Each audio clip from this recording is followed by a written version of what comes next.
एक बूढ़े भिखारी की अनोखी कहानी। हर दिन एक भिखारी दरवाजे के पास आकर भीख मांग और घर का मालिक हमेशा घर के बाहर आते ही उसे देखकर फिर जाया करता। कई बार उसके लिए गालियां भी बकता। वो कहता, तू जिंदा ही क्यों है? पूरी जिंदगी ऐसे ही भीख मांगेगा क्या? धरती का बोझ क्यों बना बैठा है? और कभी कभी उस भिखारी को गुस्से में वह धक्का भी मार दिया करता। इतना कुछ हो जाने के बावजूद भिखारी के मुंह से सिर्फ यही निकलता कि भगवान तुम्हारे पापों को माफ करे। एक बार सेठ को धंधे में बड़ा नुकसान होने की खबर मिली। सेठ बहुत परेशान था कि तभी उसके दरवाजे पर भिखारी आया। गुस्से में अपना आपा खोते हुए सेठ ने उस भिखारी को पत्थर दे मारा। पत्थर लगने के कारण भिखारी का सर फूट गया और उससे सर से खून बहने लगा।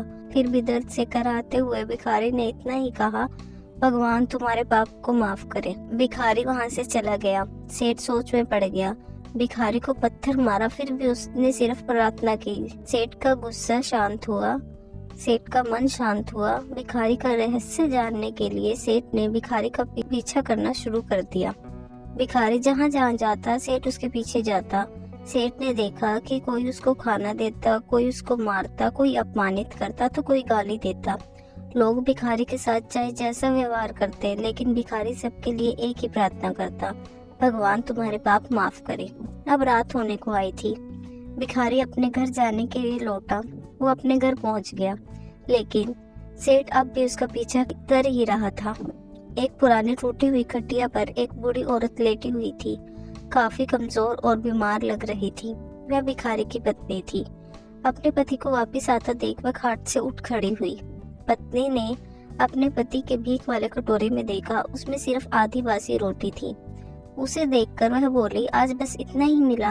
और हाँ, आपके सिर से खून निकल रहा है, ये चोट कैसे लगी? बूढ़ा भिखारी बोला, आज बस इतना ही मिला, किसी ने कुछ दिया ही नहीं, सबने गालियां दी और एक ने पत्थर भी फेंका, इसलिए मेरा सर फट गया। एक गहरी ठंडी सांस लेकर बूढ़ा भिखारी फिर से बोला, यह मेरे पापों का ही फल है। तुम्हें याद है कुछ साल पहले हम कितने अमीर थे? क्या कुछ नहीं था हमारे पास हर चीज जरूरत से ज्यादा थी, लेकिन हमने कभी दान नहीं दिया। और उससे बुरा हमने उस अंधे भिखारी के साथ किया जो हमारे द्वार पर भीख मांगने आया करता था। बूढ़ी पत्नी की आंखों में आंसू आ गए। वह बोली, हाँ, हम उस बेचारे अंधे के साथ बहुत बुरा करते थे, उसका अपमान करते थे, उसको खाने के लिए रोटी की जगह कागज दिया करते थे, उसका मजाक उड़ाया करते थे और कभी कभी मारा भी करते थे। मैंने कभी उसका रास्ता नहीं दिखाया।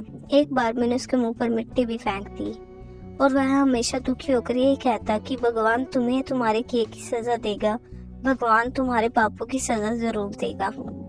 उसका श्राप सच हुआ। हम इस दुख भरी जिंदगी में आ गए। भिखारी बोला, हाँ, उसका श्राप सच हुआ, इसीलिए मैं किसी को बद्दुआ नहीं देता, चाहे कोई मेरे साथ कैसा भी बर्ताव करे। मैं हमेशा उसके लिए प्रार्थना करता हूँ। मैं नहीं चाहता कोई भी हमारे जैसी जिंदगी का अनुभव करे, किसी को भी हमारे जैसे दुखों का सामना करना पड़े। वो नहीं जानते कि वह कितना बड़ा पाप कर रहे हैं, इसलिए अनजाने में हुए पाप की ऐसी सजा किसी को भी मिले मैं नहीं चाहता। सेठ वहीं चुप कर यह सारी बातें सुन रहा था। अब उसे सब कुछ समझ में आ गया था। भिखारी और उसकी पत्नी ने वह आधी रोटी मिल बांट कर खाए और भगवान का धन्यवाद बोलकर सो गई। अगले दिन भिखारी फिर से भीख मांगने गया। सेठ के घर जाते ही सेठ ने पहले से गर्म रोटी उसके लिए निकाल कर रखी थी। उसे देते हुए सेठ ने विनम्रता से बोला, माफ कर दीजिए बाबा, मुझसे बहुत बड़ी गलती हो गई।